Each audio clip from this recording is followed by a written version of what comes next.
reminds me a lot of the kind of play I did as a child where you created your own things. You didn't work from a pre-made kit.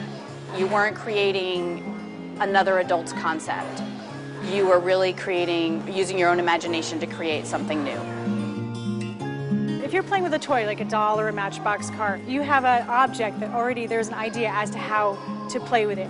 But when you have blocks, especially enormous blocks bigger than themselves, they become so excited, all of a sudden they transform these blocks into something magical to them. This is allowing them to be creative. This is allowing them to make the space that they're in and create a world for them to play in.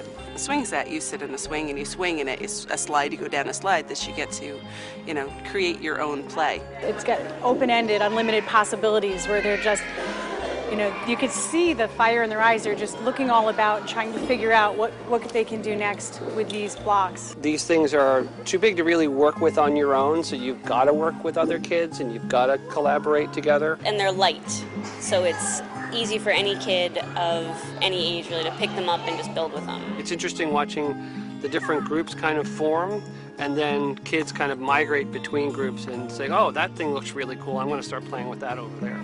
It helps them to learn to get along with others and to play with others, and that you need teamwork in order to get some things done. I have a kid who sometimes gets overwhelmed in social situations, and sometimes he'll just kind of shut down and go inside. And I was really surprised to see that he didn't do that, that he wanted to participate in what the other kids were doing.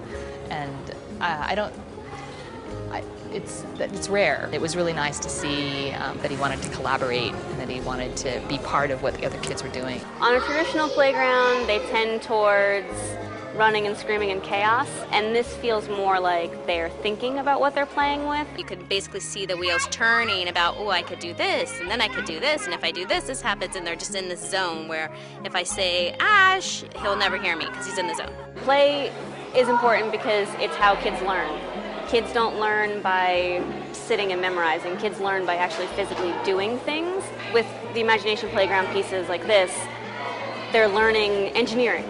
They're learning spatial relations. They're just learning. It's fun to see that they can use their brains while they're playing and figuring out a way to figure out the world around them.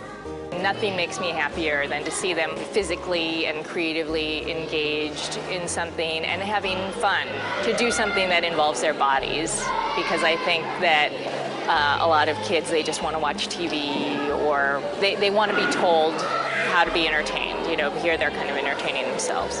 When I watch my kids play, I am looking to see them smile. I'm looking to see how they're interacting with each other. And I'm looking for them to have fun. And that's all I saw. Just big grins, they've been running around, they've had a great time. So at the end of the day, that's really what's important.